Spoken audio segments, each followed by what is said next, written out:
बैठा था। हम लोग अभी लोकसभा से आए ही प्लेन से हम उतरे। कोर्ट ने कल हमें बुलाया है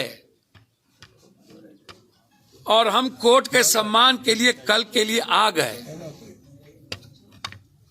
और सिविल में दीपक नाम का कोई कहता है कि मैं इंस्पेक्टर हूं। आया तो हमको लगा हमसे मिलने लोग आए। हमने कहा आइए सब लोग बैठिए, कोई काम होगा तो आए ही लोग। आते ही कहता चलिए चलिए चलिए, अपर वारंट है चलिए। मैंने कहा भैया मेरा तो लोकसभा चल रहा है, कहाँ वारंट है, लॉयर को बुलाने दो। वारंट कहाँ, तब तक कुछ नहीं था। तब 15 मिनट के बाद कोर्ट का जो एक आदेश निकला है कुर्की का, तो वो कुर्की जाके करे। अब यहां पर जबरदस्ती आ गए और तभी से टॉर्चर कर रहे हैं। तो हमको शंका लगी कि ये मरवा तो नहीं देंगे। जानी खतरा है भैया, ये तो जिस तरीके से किया उससे तो लग रहा है कि ये लोग मरवा भी सकते थे।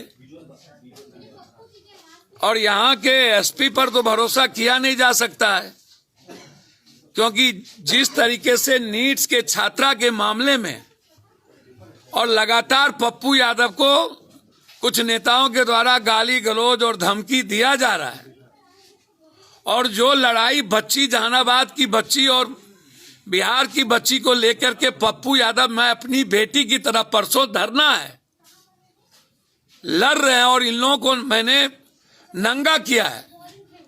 इसको डर पप्पू यादव से है। तो पप्पू यादव को इस तरीके से टॉर्चर लगातार करना, हम तो नीतीश बाबू से भी कहेंगे और सम्राट जी से भी।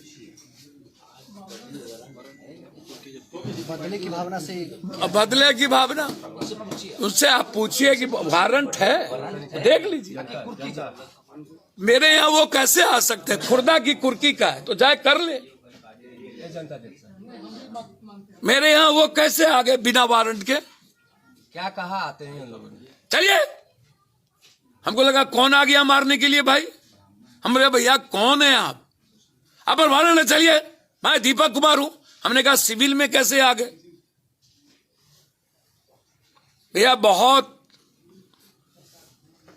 हटवा। मैं स्पीकर साहब से आग्रह करूंगा कि हमें और गृह मंत्री अमित जी से और बिहार के तमाम नेताओं से कि एक एमपी की जान बिहार में खतरे में है, पुलिस कुछ भी कर सकती है।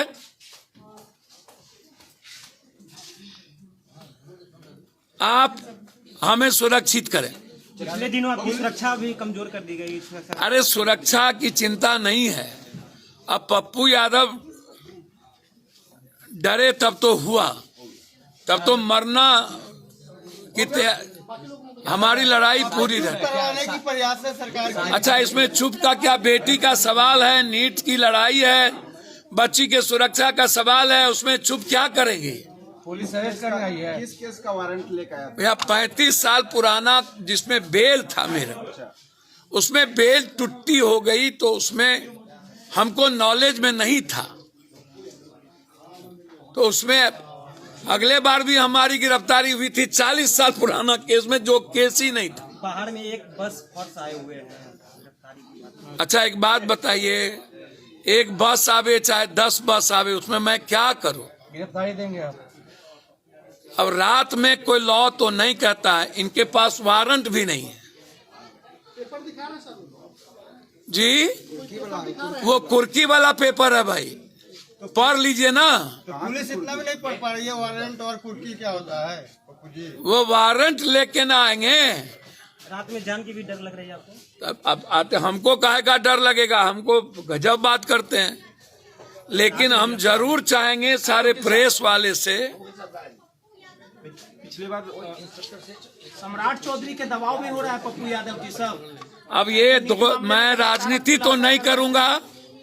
मैं यह नहीं कहूंगा कि सम्राट जी के दबाव में या नीतीश जी ऐसा काम तो नहीं करते। गृह मंत्री सम्राट चौधरी हैं तो उन्हीं पर। मुझको ये नहीं पता सम्राट, लेकिन मुझे पता है कि पुलिस को बहुत डर है पप्पू यादव से। कि सच मत बोलिए और नीट्स की लड़ाई को कमजोर कर दीजिए और बंद कर दी। क्या लग रहा है आप सर मैं तो आया ही ना कोर्ट में, लड़ाई लड़ रहे हैं, उसका खामियाजा आपको भुगतना पड़ तो रहा है। अगले बार भी तो कोरोना का खामियाजा भुगते थे, इस बार नीट्स का खामियाजा भुगत लिए। प्रशासन के लोग आपको डांट डपट किए हैं। आप तो देखे ही, वीडियो है, सारा वीडियो है कि किस तरह से उन्होंने बिहेव किया है, बहुत गलत बिहेव किया है।